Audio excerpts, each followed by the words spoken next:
Well, good morning, everyone, and thank you for joining us for today's presentation of our ongoing series of presentations about projects completed by graduates in our PEQA certification course. As many of you may have watched previously, the PEQA was part of one of the technical assistance centers funded by the Rehabilitation Services Administration. Today, we're pleased to have Crystal Anderson, Jordan Trumbo, and Andrzej, whose last name I do a terrible job pronouncing, so Andrzej will cover some of that. Housekeeping items to keep in mind. The presentations will be about 60 minutes, maybe a little bit less, and then we'll have a live Q&A with the presenters after the completion of all of the presentations. So please, if you have a question, type it in the Q&A box, which is on your menu. You can type it as we're going through the presentations, or if something should occur to you during the Q&A session, please add it then. We also want to direct you, and I think Aaron Nierenhausen, my colleague at SVRI, is helping with the chat and the Q&A box. If you would like to see the previous recordings of previous presentations, as well as the other wonderful content on the PEQA website, you can go to PEQATAC.org, P-E-Q-A, T as in Tom, A, C as in cat.org to see, again, previous recordings, as well as other content we have there. This webinar is also qualifying for 1 CRC credit. Tomorrow, you will get an email from us asking you to complete the evaluation form. And at the end of the evaluation form, there's a place for putting in name and email if you would like one of the CRC credits. And I will add all of the prior recordings in this series also qualify for a CRC credit. So you can watch the webinar and then complete the evaluation form and request your CRC credit, which should come in a matter of minutes, actually. We have automated that process very nicely. With that, I think I will turn it over to Dr. Kate Anderson, who will introduce our speakers today and say a few words about the program. So take it away, Kate. Great, thank you very much, Terry. Welcome, everyone. It is a pleasure joining you today, and I'm just going to say a few words before we turn the microphone over to our presenters. So the PEQA National Technical Assistance Center is funded through the Rehabilitation Services Administration. For the past 5 years, we've been working closely with our colleagues in the state vocational rehabilitation programs, to build capacity around effective program evaluation and quality assurance. I wanted to take a moment to thank the various PEQA partners.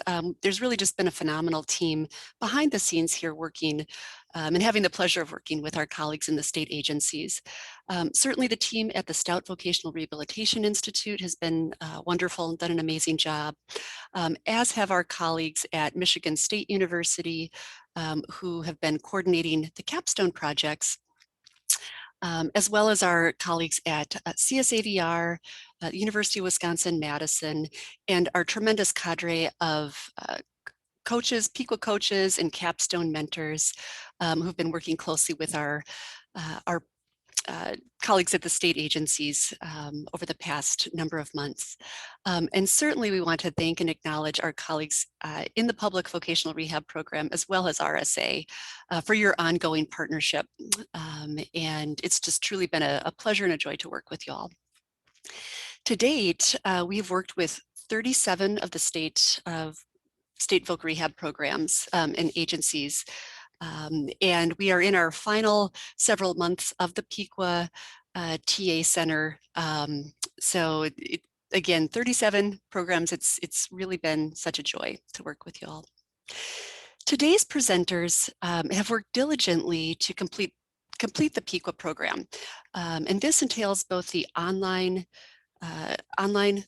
training program, as well as the capstone projects.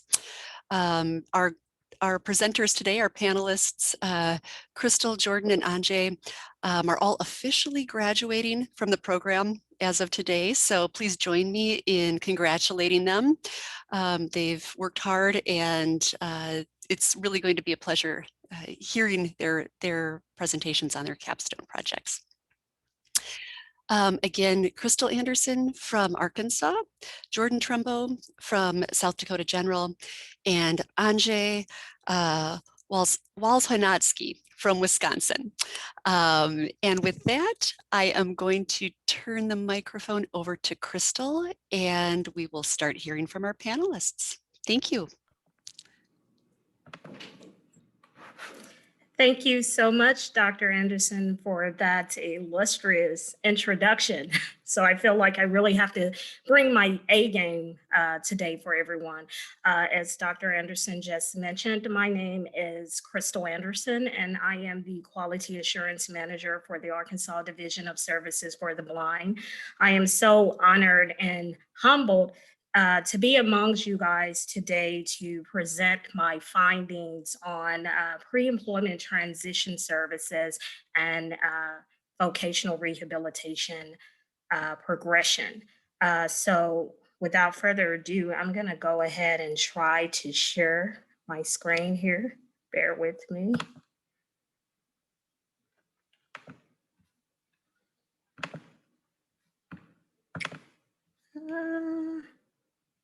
And I think I have it up and rolling. If I don't, someone please get my attention. Looks good, Crystal. Awesome, awesome. So,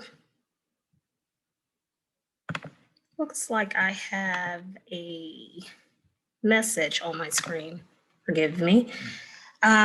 Again, today I'm going to be talking with you all a little bit about the correlations between pre-employment transition services and vocational rehabilitation progression. So first and foremost, let me just give you guys a bit of background in regards to this evaluation. So with the implementation of WIOA, VR agencies had been tasked with preparing students with disabilities to successfully enter post-secondary education environments as well as the workforce.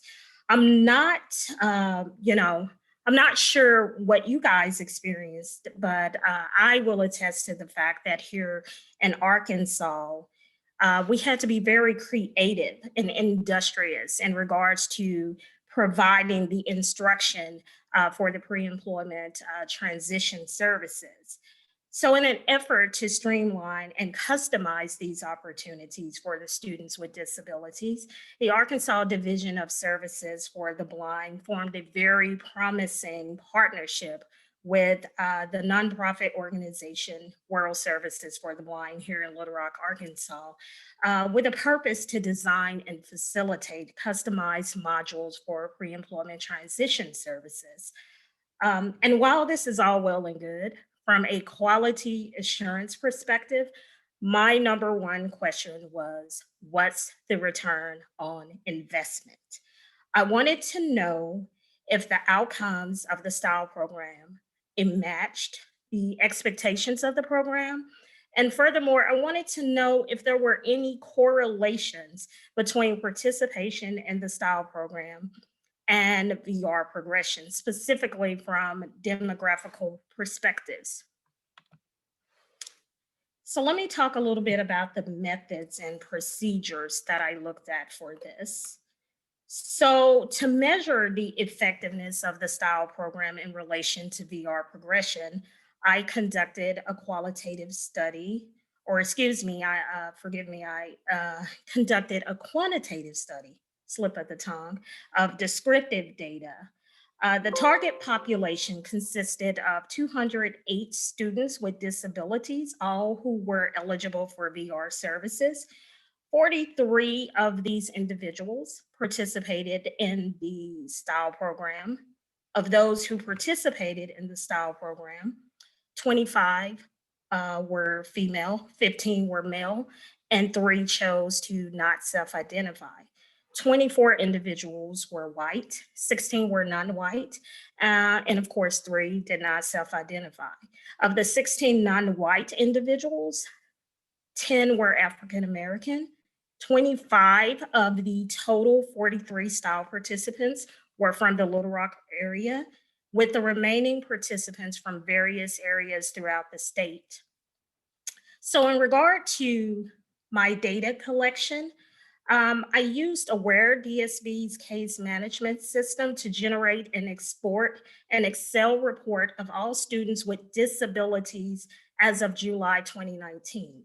The report outlined VR program participation from application to closure, and demographical information including gender, race, and location. From this data, the students who participated in the STYLE program were identified. Using regression analyses, the data was examined to find correlations between STYLE participation and VR program participation. So the results weren't necessarily what I wanted, but here are the results. The results did not support a positive correlation between participation in the STYLE program and participation in ongoing VR services or rehabilitated closure from the VR program. Results did not support a positive correlation between completion of the STYLE program and participation in the VR program. And lastly, results did indicate, however, that there may be positive correlations between demographical factors and VR progression, specifically as it relates to closure. So I just want to kind of go over a few key descriptive data points. So in regards to the correlations, when it came to participation in the STYLE program and ongoing participation in the VR program, 27.9% of the STYLE participants remained in the VR program in comparison to 39.4% of the non-STYLE participants who remained in the VR program. When it came to participation in the STYLE program and rehabilitated closure from the VR program, unfortunately, none of the STYLE participants who closed from the VR program were closed rehabilitated, compared to 16% of the non-STYLE participants who closed from the VR program, who were closed rehabilitated. In regards to demographic factors, specifically gender, race, and location for STYLE participants and the progression in the VR program, 84% of the male STYLE participants closed other than rehabilitated from the VR program, in comparison to 60% of the female STYLE participants who closed other than rehabilitated from the VR program. 70.8% of these were white STYLE participants, compared to 81.2% of the non-white STYLE participants who closed other than rehabilitated from the VR program. In total, 50% of these STYLE participants were from the Little Rock area, with the remaining being from other areas throughout the state of Arkansas. And 93%, obviously, from other areas of the state of Arkansas were closed other than rehabilitated from the VR program. So based on just the descriptive data alone, and I do realize that there are some limitations because, again, we're only looking at descriptive data here. But based on this, I want to look at a few conclusions and future directions for this. I want to point out three major implications which may inform future research, policy, and even practice. The integration of pre-employment transition services and VR services must be properly planned and consistently evaluated to reduce quick and unsuccessful exit from the VR program for students with disabilities who are eligible for VR services. Based on the data, I recommend that VR agencies emphasize the benefit of VR services for students with disabilities who are determined eligible for those VR services. Essentially, this sets the stage for VR progression expectations. Another implication is that there are cultural and demographic factors that may impact VR outcomes for students with disabilities. I recommend that VR agencies implement initiatives to account for these disparities. And lastly, qualitative methods as well as quantitative methods, but specifically qualitative methods such as in-depth interviews and focus groups may be beneficial for understanding individual experiences. This may not only set precedents for performance improvement, but may help agencies be more proactive in future endeavors. So those were three of the main implications. And with that, thank you so much. I am going to pass it over to Jordan now.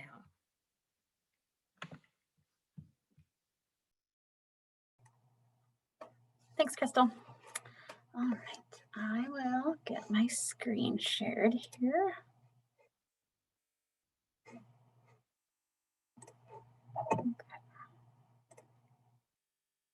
Can somebody let me know if they're not seeing it okay, or if we are seeing it okay? You're good. Good? Okay. Yeah. So before I get into the presentation, I'm Jordan Trumbo. I'm the Quality and Policy Specialist for the Division of Rehabilitation Services in South Dakota. And with us being a small state, a program specialist usually has a few other duties as assigned aside from our typical job title. And so one of the things that I was assigned when I started this position 2 years ago was to kind of head our customized employment initiative in South Dakota. So kind of, and I'll go a little bit more into like the formal purpose of my project when I get a little farther into my presentation, but just wanted to kind of clarify the purpose behind my presentation or my project being on customized employment training needs in South Dakota is with my role, I'm not only in charge of the customized employment program in South Dakota, but I also supervise our training staff who sets up all of our trainings and does all of those things. And so just to help her and for my own knowledge, I thought it was really important to understand kind of where everybody was at now that we've done our first round of customized employment trainings, which I'll kind of explain how we rolled all that out here in a little bit. But it was just really, really important to me to understand where people stood on customized employment in general, what their understanding was, and at a deeper level, get to understand what more I needed to provide as the program specialist in charge of the program to help that be a successful program so that we can utilize it to serve the individuals in South Dakota. So that's just kind of the purpose behind my project, and I thought that was important to mention. So with that, I'll kind of go into what my project was. Oops. Okay, so just kind of an overview. I'm going to go over what customized employment is first. I assume that most people probably know what it is, but just in case they don't, I think it's good to understand the complexity of what customized employment is, because it kind of helps illustrate the importance of my project and why it's so important to kind of check in with everybody and to see where they're at so that we know if people got the information that they needed, and if they didn't, what more information we can provide so that they can provide this service to the best ability that they can. Also going to talk a little bit about the impacts of COVID. I know everybody's probably tired of talking about it at this point, but we did see quite a big impact from COVID in our trainings.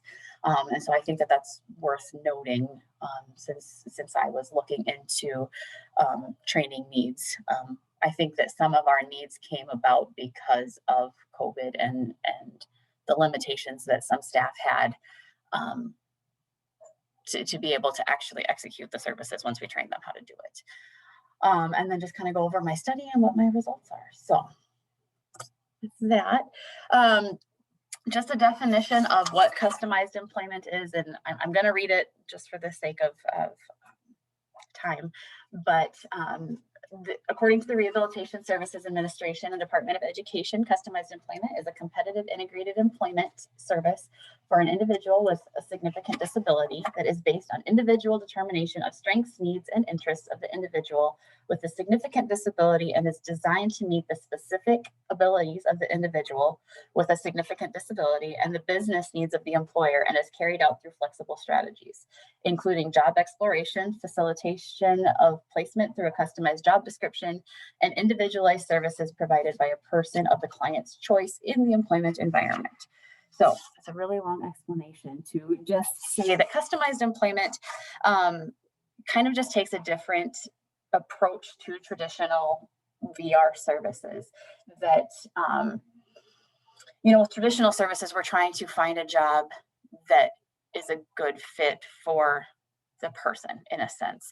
Whereas with customized employment, you can kind of almost do things backwards, where you get to know the person to a deeper level, so that you can create a job that fits them. So, talking about individuals with the most significant kinds of disabilities, rather than trying to make them fit into a mold that they're not going to, we understand who they are and then find the job to fit them instead is kind of the overarching idea of customized employment.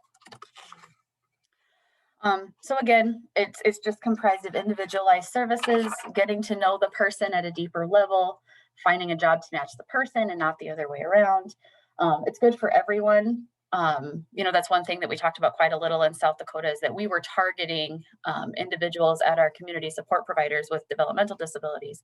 But it's a good approach for everyone, but it's ideal for those that aren't served well by our traditional services. So, and I'll go over this in a little bit, but we were specifically targeting individuals who had either had multiple cases with VR in the past and weren't successful with our traditional services, or even some of those individuals who were still in sheltered work and had never really had the opportunity to pursue community employment because somebody somewhere along the way said that they had too many barriers to employment and that they would not be successful. So that was kind of the group that in South Dakota we started out trying to serve, but it is a good fit for anyone.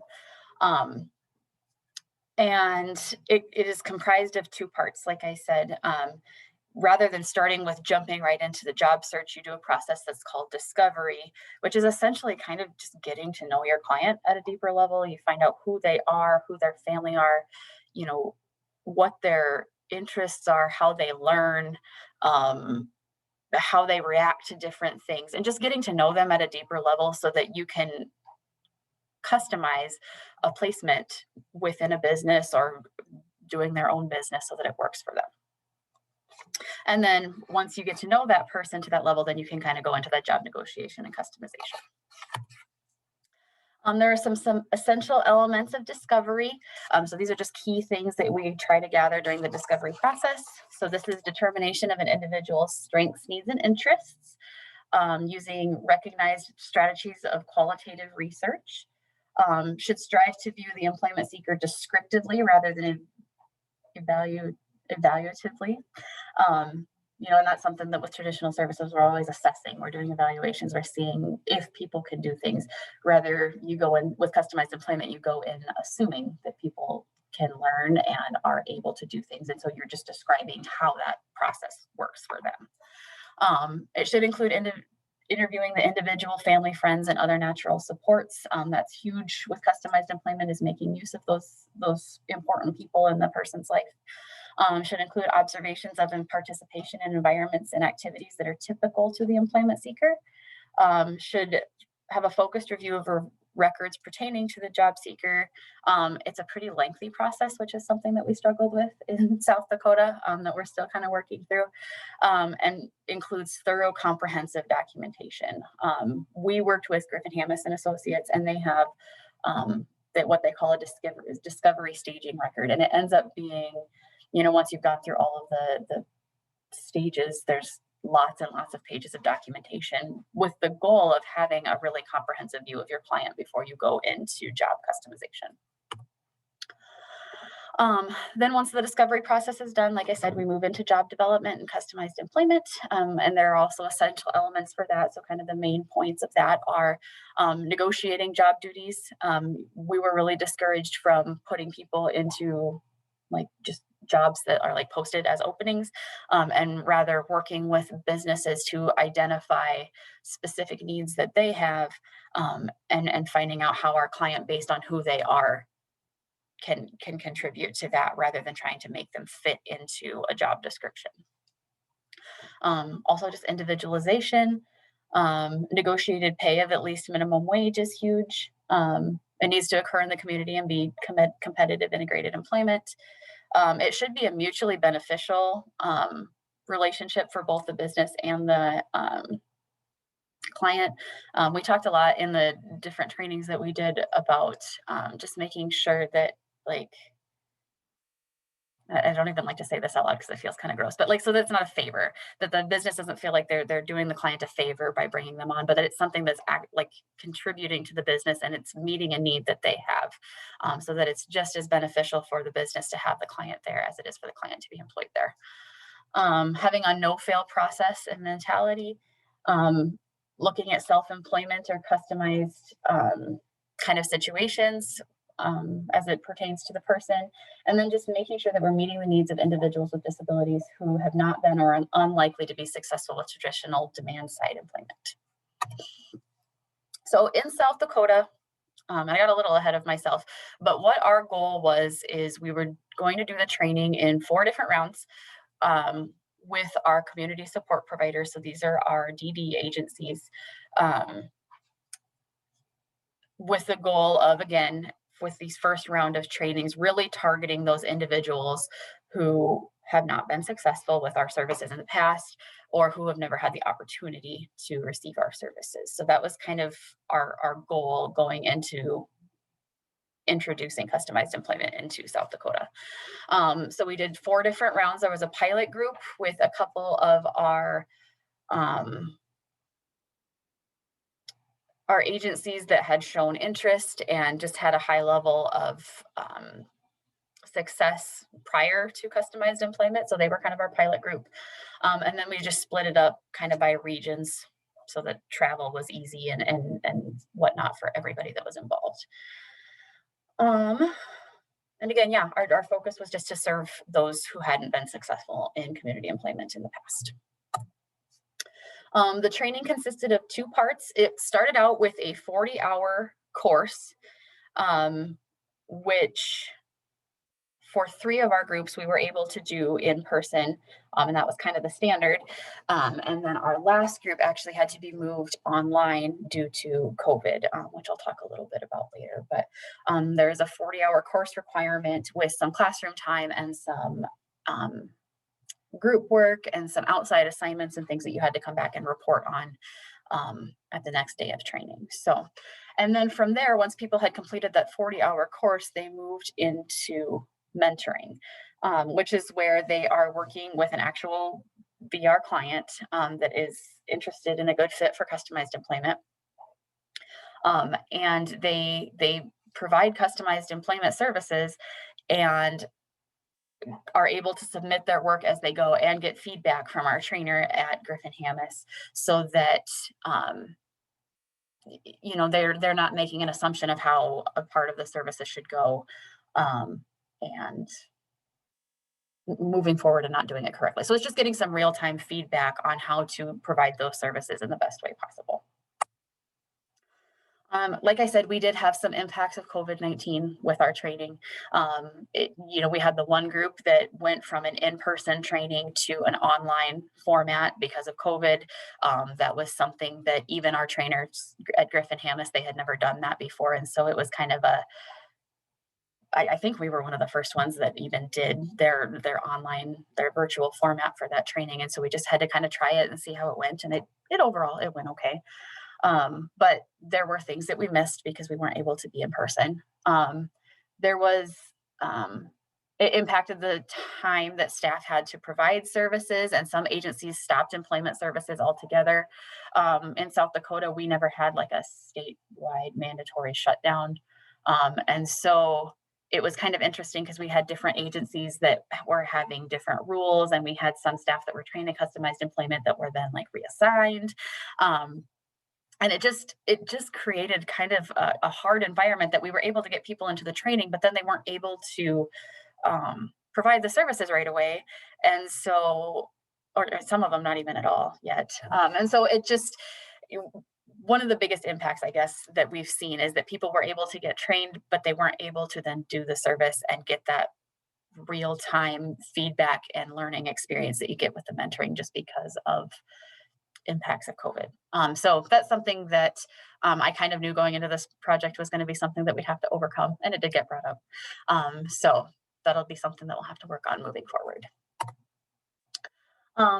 So again, in South Dakota, our goals of customized employment were to just increase our employment rates for individuals with the most significant barriers to employment, and to provide an option for more individualized services for everyone in South Dakota.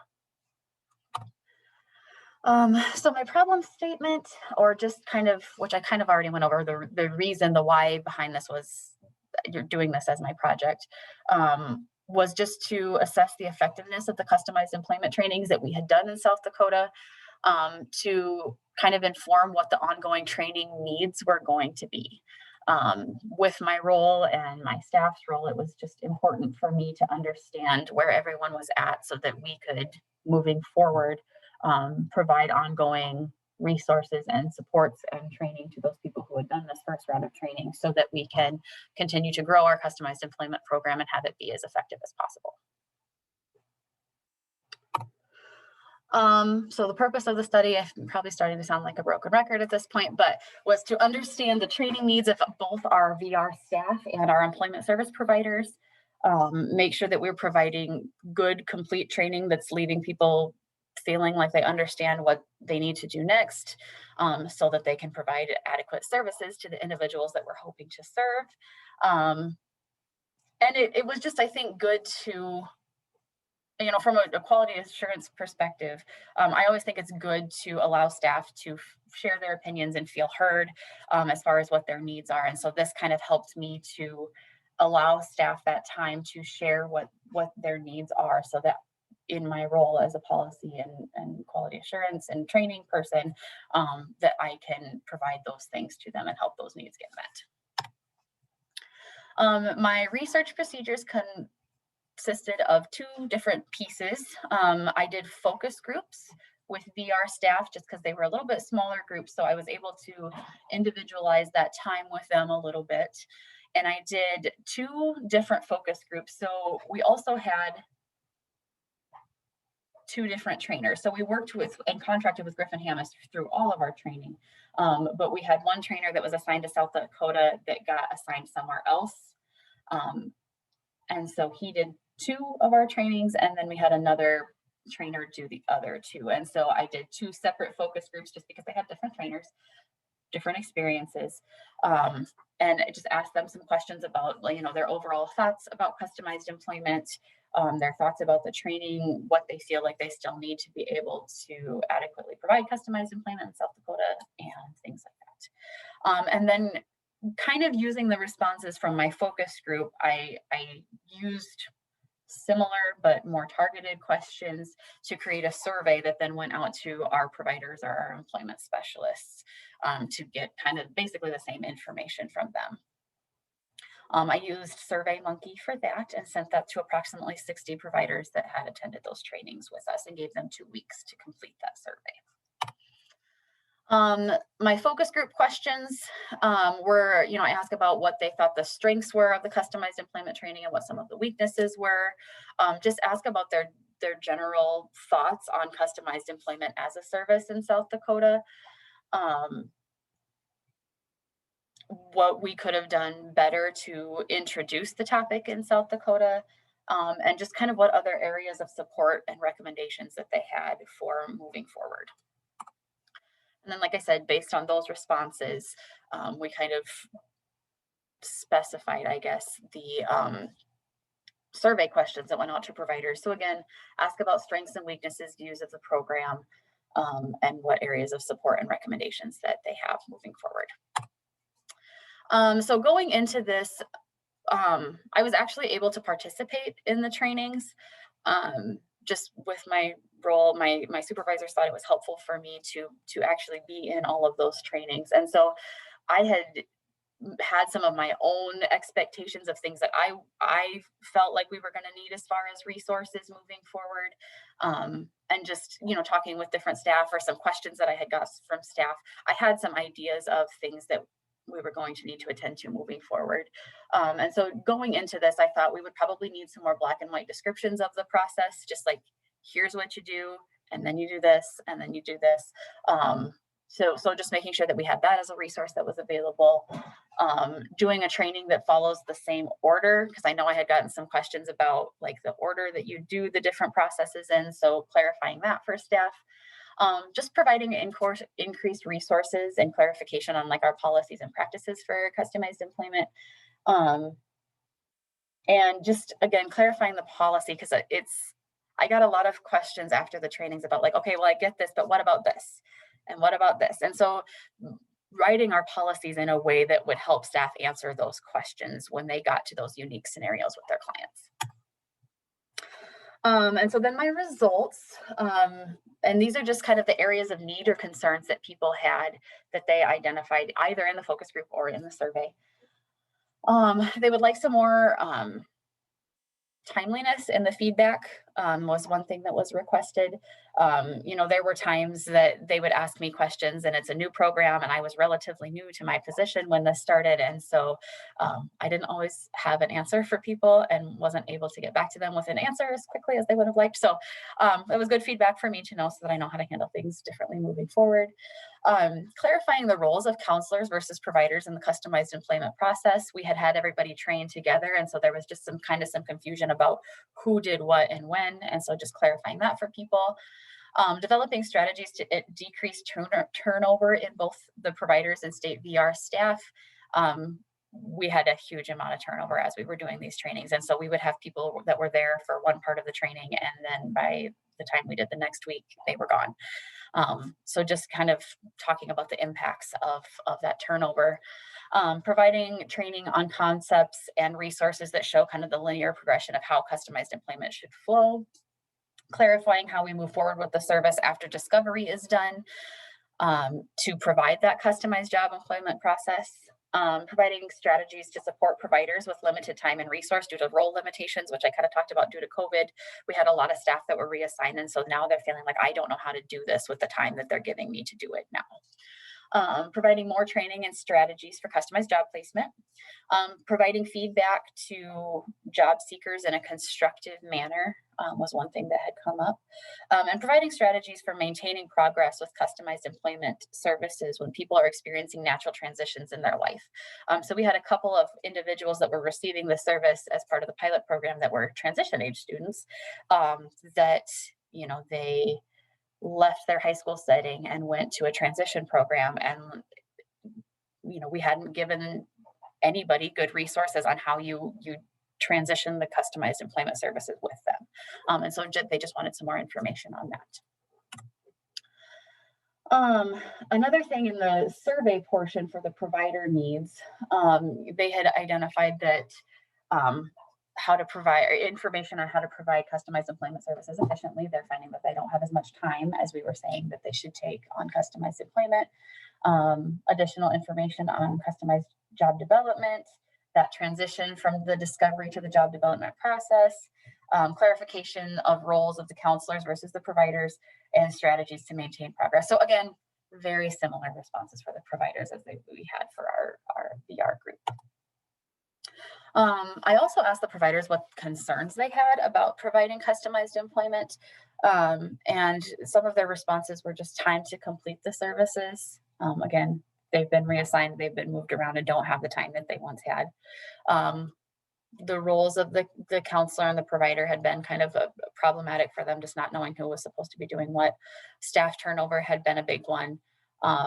Knowing who an appropriate referral is for customized employment was one that they had asked about, and that was one that I had kind of anticipated too, that, going into the mentoring, some people had asked, is this the right kind of person to have for customized employment? And so they had just asked for some more information on that. And then just clarification on how they bill for the services, which is something that I figured that we would have to do as well. I also, during this process, didn't just find out like the things that people were concerned about or needed more help with, but I found out some positives that people had to say about customized employment. So they like the concept of it being a person-centered, individualized nature of the service. It's a worthwhile service that will benefit the people that we're hoping to serve, even though it's a little time consuming. It allows for a focus on quality over quantity of service, which people appreciated. And it allows providers time to get to know their client on a deeper level and in a different way than traditional services was another thing that people appreciated. I did have some limitations in my study. I had a pretty significant lack of response to my surveys. I sent out 60 and I think I had 15 respond. So I think that was like 23%. So probably not super reliable results, and that's something that, obviously the survey didn't work. So I will be working on finding other ways to kind of evaluate that moving forward now that I'm done with my PEQA project. And then we had a lack of VR staff participation from one area. Just for the timelines for this course, I needed to get this process started right after one of our last group did their training. And so there was a whole cohort of VR counselors that were not part of my focus group because they had just gotten done with the training.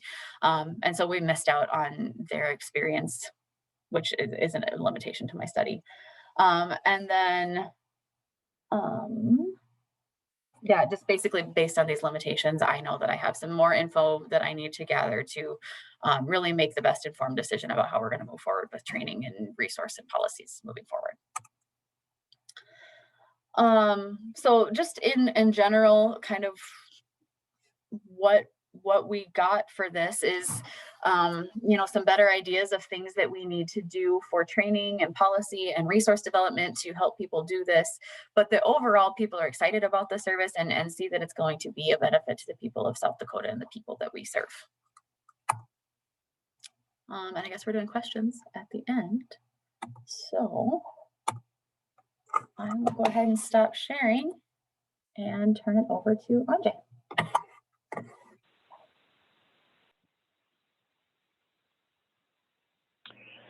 Thanks, Jordan. My name is Andrzej Walz-Chojnacki. Kate absolutely crushed that hard job of pronouncing it. I work at the Wisconsin Division of Vocational Rehabilitation, and my role is the program evaluation specialist here. I came to VR with the background as a service provider primarily, and then I had also performed some quality assurance and training coordination roles for an organization that was serving job seekers with other employment barriers. So that's just a little bit about my background. So let me just go ahead and share my screen. We'll get started.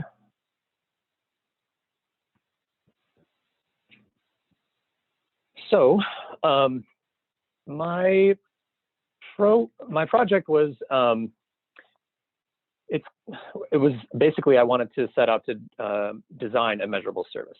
And I just wanted to mention that the title of my presentation, as it was advertised, was Measurables, a service design with evaluation measures backed in, but quite the opposite. I didn't want to back into service impact measures. I wanted to bake those right in from the beginning.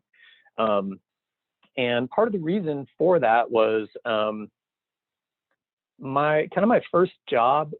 Well, I shouldn't say my first job, but a big job that I started to do when I first came on was to have a look at the PREET's summer youth programming that Wisconsin had established. And the programs were designed in response to local needs. And so the diversity of approaches that were employed reflected that. And that was great for the consumers and for providers, pretty much everyone involved.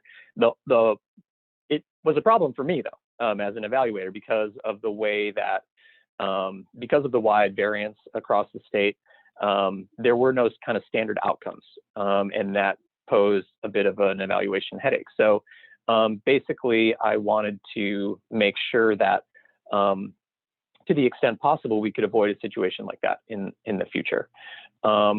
So we wanted to make sure that, you know, so that we saw that there is a need for services with the measures built right into them.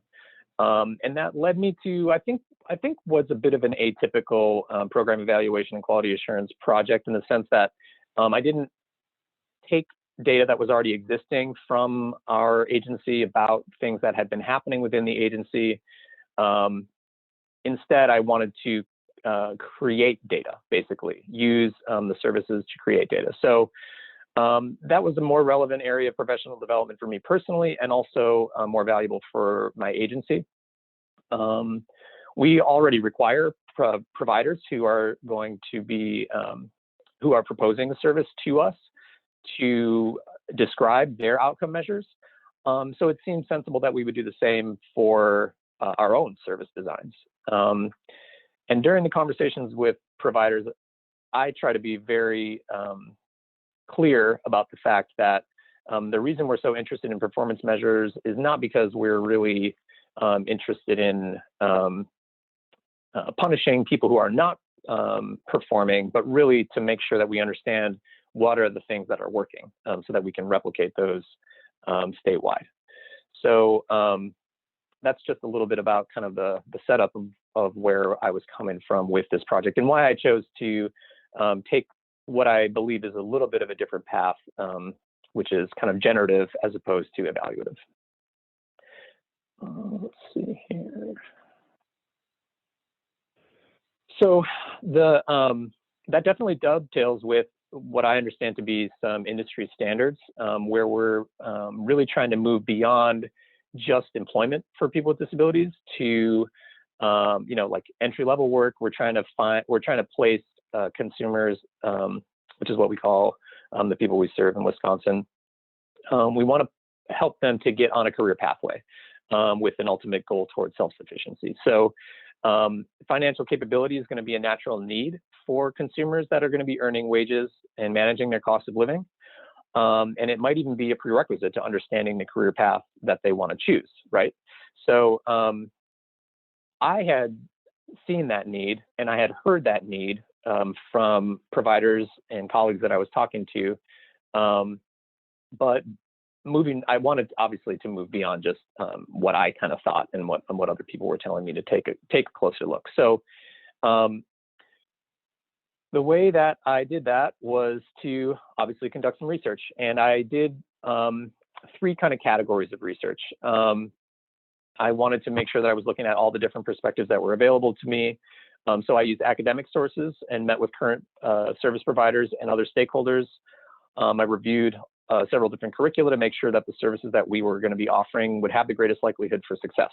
And by that, I mean that they would incorporate current best practice and meet consumers where they are, and would also obviously be appealing and deliverable to the service providers who we would be relying on to deliver them. And last but not least, measurable.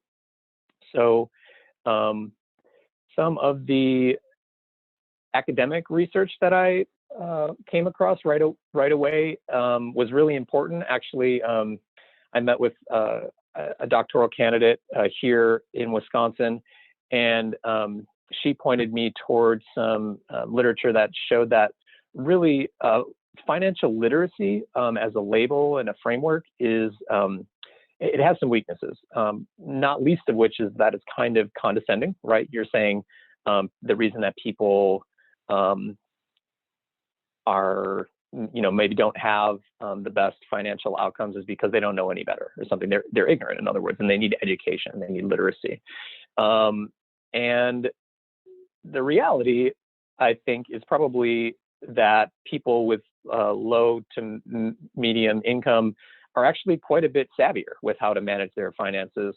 They know how to make ends meet, maybe even better than people who have the luxury of higher levels of income. So that was really an important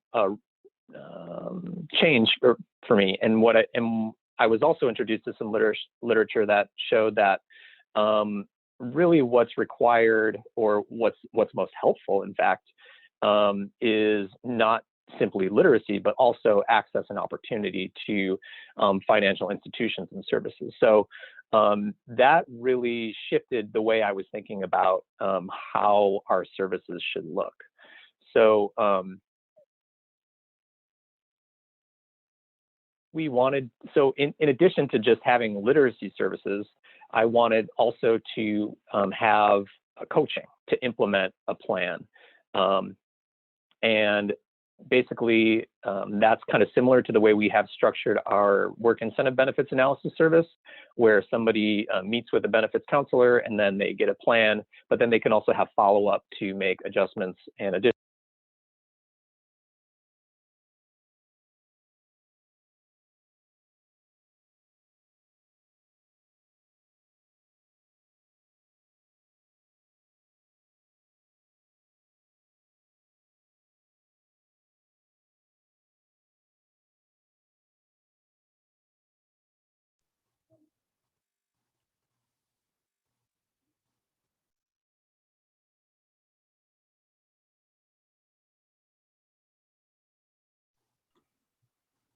I apologize. I see that the telephone call that I was using to broadcast audio was dropped, and so I've switched to my computer audio. I'm wondering if someone can just confirm that you all can hear me. Yes, Andrzej, we can hear you. Okay, great. So where was I? So it's not only parallel to the work incentive benefits analysis service that we provide, but really it's basically parallel to job development services as well, right? Where we have a period where you're getting to know the individual and what their goals are, and then you're establishing those goals, and then we provide support to make sure that once that goal is achieved, it's retained and executed. So the other thing that came out of some of the academic research that I was looking into was that households with low to medium income, and in particular households that contained a person with a disability, households with low to medium income that also included a person with a disability, were much less likely to be following the trends of the general population, which are toward online and mobile banking options. So that indicated to me that there was a need for that in particular. So we also made that one of the requirements, actually, for somebody who would be providing the service, that they would also need to have an instruction in that ability as well. So I also did some interviews with different stakeholder groups. So obviously I met with colleagues and our senior leadership team. They provided some context for the service with respect to kind of our motivations, which I already alluded to, right? We wanted to keep up with the trends in the industry, and then also the goals of the industry, those being self-sufficiency, and as well as additional avenues for investigation. So they also let me know who else I should speak with, right? They helped me to understand the limitations of how prescriptive we can be about the service that is going to be delivered. In other words, we have limitations about how we can, how closely and specifically we can direct service providers. So that was important for me to know up front. And then once I had an outline of the service, I wanted to talk with some of our workforce development area directors to see what they thought. And they provided some really valuable insight based on the services that are currently being provided, and how a new service might impact those service providers as well as consumers. So namely, directors worry that we might be reinventing the wheel to a certain extent, since the service was already being provided. That is, there were other service providers that were already doing financial literacy. So that made it clear to me that I would need to emphasize during a rollout of this service how it moved beyond financial literacy to include a plan and coaching. So that was really important. That was a really important realization for me. So I also spoke with providers who are already providing the services that I mentioned. So that included the independent living centers, and the Wisconsin Department of Workforce Development Division of Employment and Training. So one of the other WIOA titles. They already do financial literacy services as well, and also youth transition providers were also they were also already engaged in some financial literacy service delivery. So they reinforced the notions that I had come across from some of the academic research that I had surveyed, that there are a lot of financial literacy curricula out there, but very few of them are designed to serve consumers with intellectual or developmental disabilities. So that was just really important for me to recognize. So the other area that I looked at was current practice. So what is going on out there? I didn't just talk to people in Wisconsin who are doing that. I tried to do a broader survey of the financial coaching certifications that are available, kind of nationwide, and then also all of the different financial literacy curricula that those coaches work with. So part of that had to do with the way that we can or cannot prescribe services that I've already mentioned. So we can't say that you need to get this particular certification and you need to use this particular curriculum. What we can say is the certification that you receive has to hit on these points, and the curriculum that you use has to hit on these points. So that's why I wanted to kind of have a look at all the different options that were available to just see, okay, well, what are the things that we should be thinking about? So luckily and happily for me, the University of Wisconsin Extension System has a Center for Financial Security, and they had already looked into all of the different financial coaching certifications that were available. This survey was a little bit, I think it was in 2014, so it was a little bit outdated. But I used it as a guide to look as a starting point at some of the financial coaching certifications that were available. So through that survey, I found that they had a lot in common. I'll just put it that way. And some of the different coaching certifications would use the standards from other ones. So for example, Prosperity Now cited the standards from the University of Wisconsin, while SAGE, which is another coaching certification body, they used the standards from the Association for Financial Counseling and Planning Education. So long story short, I think the intention if and when we roll out this service will be that we will basically use as acceptable whichever ones the University of Wisconsin Extension has deemed acceptable. So they have some listed on their site. So that'll be the way forward on that. As for the curricula that we will use, like I said, there aren't a whole lot of them out there that are really geared toward people with disabilities and intellectual and developmental disabilities in particular. And these were the four that I found. The Consumer Credit Counseling of Sheboygan here in Wisconsin, they have created a curriculum. The Pennsylvania Assistive Technology Foundation has a really cool curriculum called Sense and Sensibility.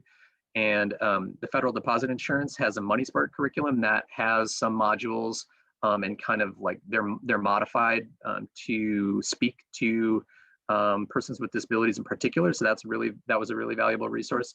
And then also the Consumer Financial Protection Bureau has a Your Money, Your Goals curriculum that was also really instructive as kind of a standard. So you can see that I've listed the topics that these different curricula all include. And so those, of course, were the ones that I said that a financial literacy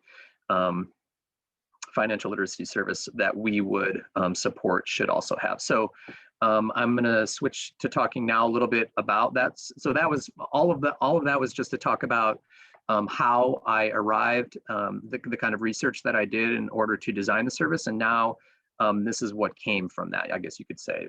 This is the service design itself. So there are, like I said, 3 different parts, excuse me, literacy, an individualized plan, and then coaching. So I'll talk first about literacy, of course. The components that we wanted any financial literacy curriculum to include would be goal setting.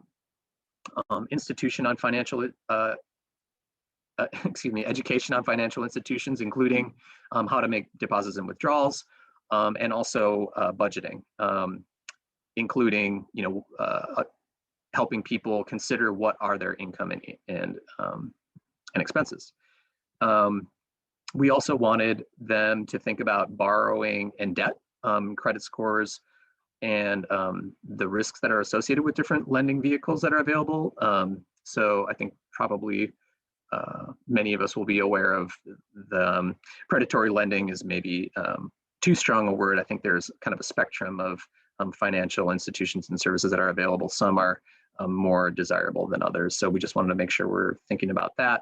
And then safety with, for folks who are learning, who are earning at higher levels, that's going to be a concern also, is safety, including identity theft. So the next phase, I'm saying the next phase, and this would be a kind of natural progression, but I should say that we specified that somebody would not need to participate in one of the other service elements in order to be eligible for the subsequent service elements.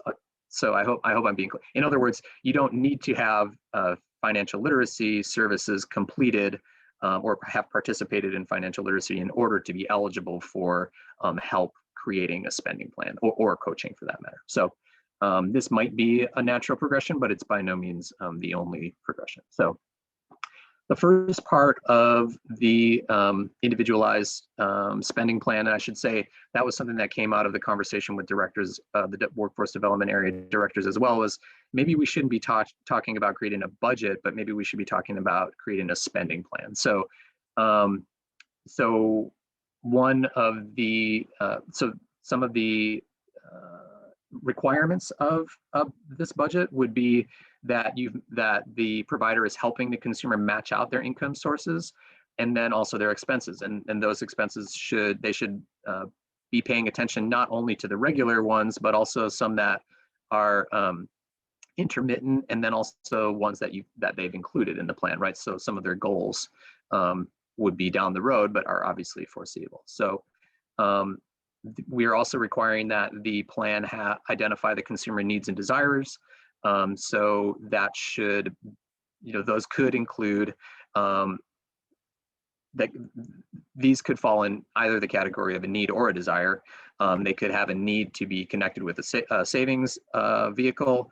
They could possibly feel that they want help managing their bills. They might feel that they may be currently unbanked, so they need to be connected with the bank. They might have credit issues that need repair. And I guess these two really go together, credit repair and debt consolidation. And then also budgeting aids. Like I've already mentioned, mobile applications were given priority in the service description as well. And then finally, and again, this was part of this, the idea of asset building being really critical for people who are going to be on a career pathway and earning at higher levels was something that came out of the conversation that I had with the doctoral candidate that I mentioned previously. So, and then finally, there should be a spending plan that is kind of spelled out in this document. So it'll have action steps, dates for follow-up, and roles and responsibilities. And then it's also required that the service provider meet with the counselor and the consumer to finalize and I guess ratify the terms of that agreement. So once they have that plan in place, then we also anticipate that we will be able to authorize coaching services. And this is really where the service design kind of meets research design, and I'll talk to that in a moment. But so basically, we would authorize coaching services by the hour to execute the plan that was designed, and then also resolve issues as they arise. Of course, as we can anticipate, they may. and then also revise that plan as needed. Again, this kind of mirrors the benefits counseling service that we have here in Wisconsin, where people can have revisions to their plan made. And then obviously to provide instruction and support in the use of online, mobile, or other services. We anticipate that when the authorization is made, we would have a delimited number of meetings and a time frame, and then it would be an hourly authorization, as I already mentioned. So the measure that I'll use when the service rolls out would be the Consumer Financial Protection Bureau Financial Wellbeing Scale. So this is a really rigorously designed survey that can be administered in a 10-question or 5-question format. And the providers will be required to administer that survey at the beginning and at the end of each stage of the service. And then we can gather that information because it'll be submitted to our secure online portal. So this is just a quick look at the questionnaire. I know that that's going to be impossible to see, but some of the questions that are in part 1 are: how well does this statement describe you or your situation? Completely, very well, somewhat, very little, or not at all. I could handle a major unexpected expense. I'm securing my financial future. Because of my money situation, I feel like I will never have the things I want in life. I can enjoy life because of the way I'm managing my money.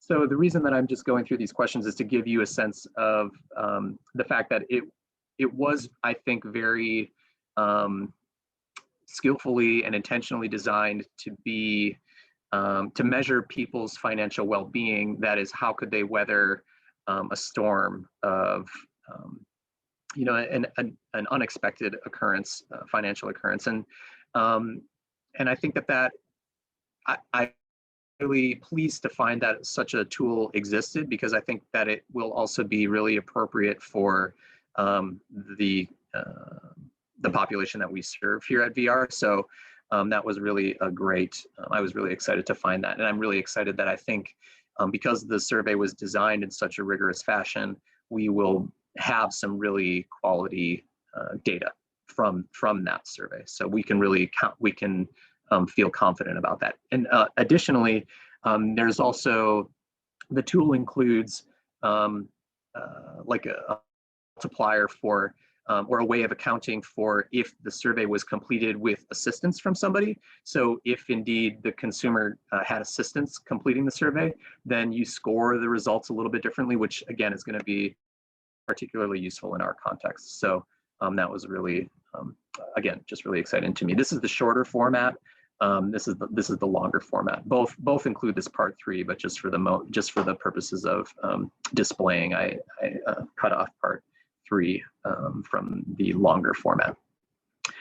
So once we have that data, it'll be a pretty basic measure. Really, what I'm setting out to demonstrate is that financial literacy is not, and there is some, as I mentioned, there is some other research that already shows this, but I kind of want to add to the body of research that shows that financial literacy is not really the issue, and it's not the primary need for low to middle income individuals with disabilities.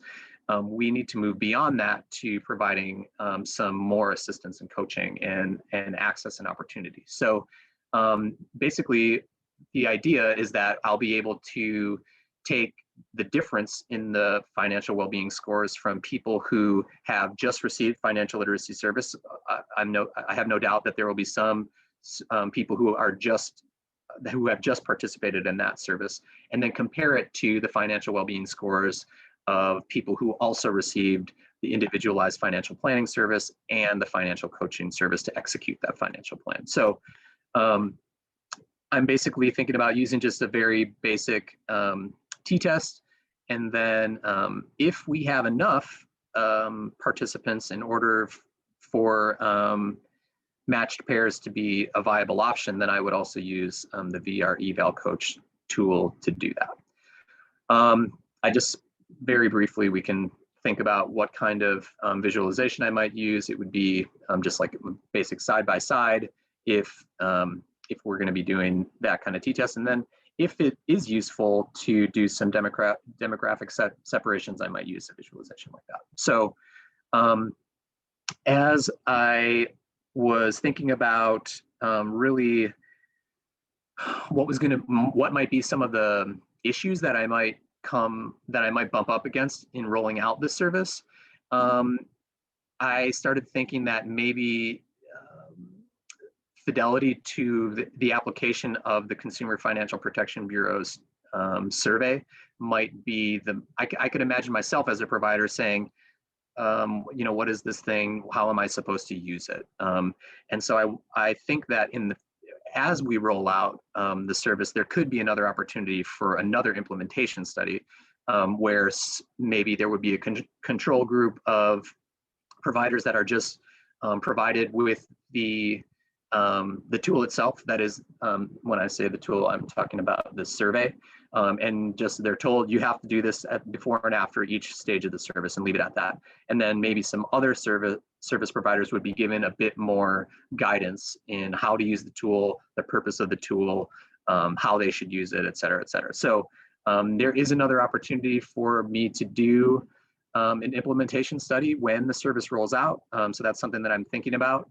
And that is, like I said, I'm hoping that this will really generate some usable information, both for my organization and then also possibly for academics who are doing research in this area. So that is the end of my planned remarks. Oh, I shouldn't say it's the end. It's almost the end of my planned remarks. Before I go, I want to make sure that I thank all of the people who helped me while I was on this path. It's been one of those things where I started in 2019, so it's been a good long while.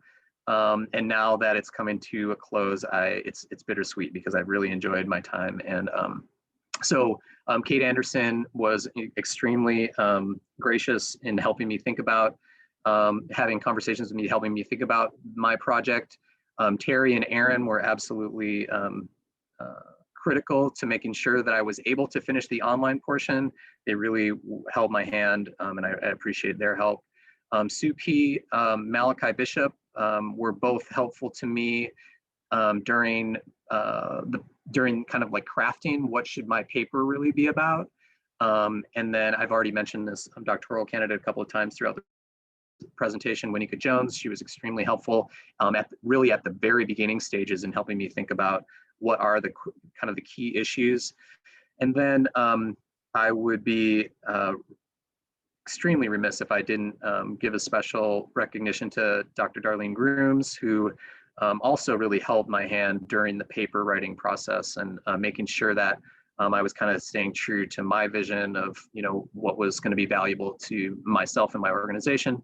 And then obviously the people within my organization, my leaders, Kathleen Enders and Diana Kiesling from Wisconsin DVR, who carved out time for me to dedicate to this effort, and obviously to the Rehab Services Administration for funding this whole effort from start to finish. So that is like I said, that's all I have to say. It's right on time. There's a snowblower that's starting up outside my window. So I'm going to turn it back over to Aaron for Q&A. Hello, everyone. Thank you for the fantastic presentations, everybody. You guys did a fantastic job. I'm going to open it up for just a really brief question and answer. I'm going to go in the order of the presenters. Crystal, would you please just provide briefly some clarification on what the STYLE program is and what, if any, changes were made in STYLE or other programs based on the results of your research? Okay, thank you so much, Erin. So in regards to the STYLE program, it was a customized program specifically to provide modularized pre-employment transition services to the students with disabilities. And it gave them an opportunity to either participate in a specific module, such as the instructions in self-advocacy, or all modules to get these services. And the whole purpose was that the participation in the STYLE program would lead to better outcomes for VR as a whole. So that's what we were looking at. But I think as I mentioned during my presentation, I think it was very important to look at the integration of the pre-employment transition services with the VR program to measure those consistently, to make sure that we were on track by looking at what our measures were exactly, what the expectations were, and if we were measuring that periodically along the way. And I think that's probably because STYLE was a pilot program, that's probably where that didn't take off the way we necessarily wanted it to, but it provides a lot of good clarity in regards to moving forward, what those specialized programs should look like. And I think you asked a second question too, Erin, so I apologize. Yes, just what if any changes were made to STYLE based on the results of your research? So currently the STYLE program is not active. So it is a defunct program right now, but based on what we're looking at now, I'm hoping to see some changes be made agency-wide in regards to what we do with the specialized programs in regards to pre-employment transition services. So that was the importance of us measuring that program. I really wanted to understand the return on investment and how we can implement changes going forward. Very good, Crystal. Thank you. Thank you. The next question I have is for Jordan. And some of the questions that have come across are basically just requesting access to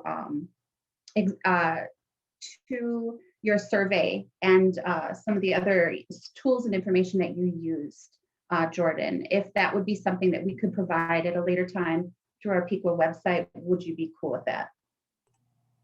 Yeah, I can share Awesome. anything that I did. Okay. If I read one of the questions right, it was information about our training. Yes. For that, I would just refer you to the Griffin-Hammis website. I don't think that I'm at liberty to technically share training materials. Perfect. Perfect. And then the question I do have is, would you be able to provide some tips that you are willing to share on identifying individuals to participate in customized employment? And then I'm going to kind of add, if you could just, go ahead and answer that one too. What tips can you share on identifying individuals to participate in customized employment?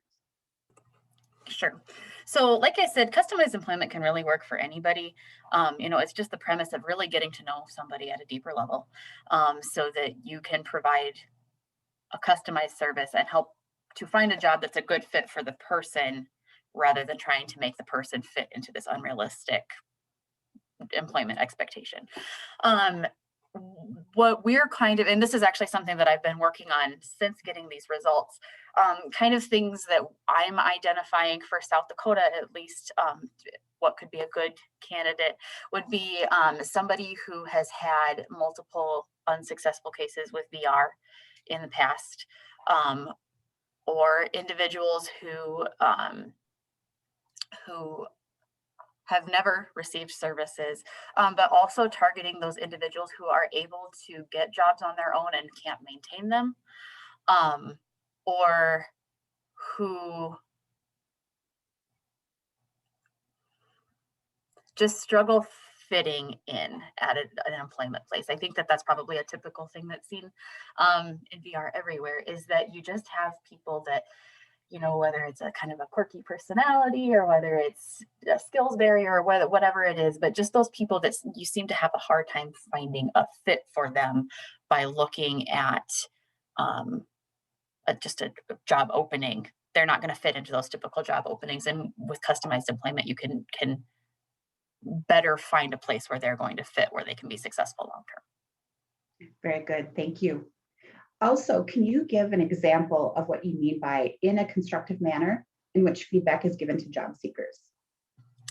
I think that was, I'm trying to think, it's been a little while since I've done these. I think kind of the thought behind that, and that was one of the responses for my focus groups. But, from a counselor perspective, we want to do everything to help make sure that a person that we're finding job and a position and finding an environment that's good for the person. But also, you know, we want that to be a mutually beneficial experience for the provider, for the employer as well. And so there are some things that we want to outline as expectations for our job seekers, that like, you have to do these things for your employer because that's what being a good employee is. And so just providing feedback on, you know, this is what your employer needs. How can you meet that need for them specifically? So Very good. hopefully that answers. Very good. Thank you. Thank you very much, Jordan. On to, and that is all I have for you for questions, Jordan. I'm going to move on to Andrzej here quickly. I have a couple questions for you, Andrzej. One is, would the financial, and this is more of a general question, two of them actually, an attendee has indicated interest in investigating your resources further for online and remote financial literacy, and then also your survey that you used. Would you be able to make these available on the PEQA website at a later time? Yeah, absolutely. So, Perfect. yeah, so the Consumer Financial Protection Bureau is a federal agency, and their tools are for everyone. So if you Google Consumer Financial Protection Bureau, financial well-being scale, you'll find both of those tools, as well as a lot of literature. You know, they did a really good job of explaining how to use it and what it's good for and how it was designed. It's really, there's quite a bit there. And as for the different, I'm assuming they're asking about kind of like the different curricula that I was looking at. What was the question again exactly? Just basically they want access to the links or the remote financial. So investigating your resources for online or remote financial literacy, and then would you be able to provide the financial well-being survey as well? Okay. Yeah, I can definitely. And we just put the Consumer Finance Organization, the Financial Protection Bureau link on the chat for anyone who's interested. So okay, that's available. Okay. Yeah, so I'm wondering if my PowerPoint might have most of the resources that they're looking for. Just for starters, Okay. and I think you've already posted the Yes. you know, the links to where they can find that. But if after looking at that PowerPoint, there are some things that you feel like maybe weren't there, definitely reach out. I'm happy to talk it through. Yeah, I'm more than happy to answer questions. Thank you, Andrzej. Another question is, how would financial literacy work with and include guardians in the process? Oh, right. Yeah, that's a fantastic question, and that actually is written into particularly the financial plan portion of the, you know, like I've named these three steps, so to speak, of financial literacy: an individualized financial plan, and then coaching. So that second step, again, if you're familiar with how benefits counseling works, it's pretty parallel to that, right? Where you have to meet with the person and the people who are other people who are in that person's life, to make sure that you're taking into account the different considerations for that person and their finances, and how in the same way that when you're thinking about a work incentive benefits counseling service, you have to think about, okay, how are wages going to affect income, and therefore these many different areas. We were very explicit that that individualized financial planning should include not only guardians, but also payees and things like that. So that's a great question, and we did specify in the service design that those people should be included. Fantastic. And then I just have one additional question for you, Andrzej, is, would the financial well-being survey be provided pre and post service or training? Yes. Yep. Pre and post service and training. If I'm understanding. So whatever. Yeah, it's like service / training. So service and/or training. Would you provide that survey pre and or post, or beginning, at the beginning and at the end? That's the that's the idea. So that we could both measure the impact of the the discrete modules, and then also compare those impacts. Fantastic. Fantastic. Thank you so much, Crystal and Jordan and Andrzej. It was wonderful listening to you present on your presentations. I'm going to pass this on to Kate to wrap things up. Thank you all. Fantastic. Thanks, Erin. And big thanks, big thanks to Crystal, Jordan, and Andrzej for presenting today and for sharing your knowledge and expertise with us. You know, each of your presentations individually, I found just fascinating and wonderful, and also cutting edge in terms of introducing us to new ideas, new concepts, new service components with that evaluative component.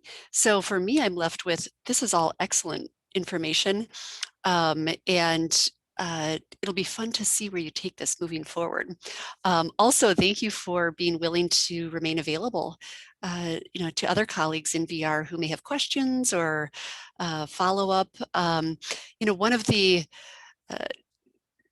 true joys with PEQA is being able to interact and work closely with our colleagues and friends in VR, and then also be able to share this information with each other. So we're really kind of part of this broader learning community together. So again, thank you so much. And congratulations to the three of you on behalf of all of us here at PEQA. Job well done, and congratulations on successfully completing the program.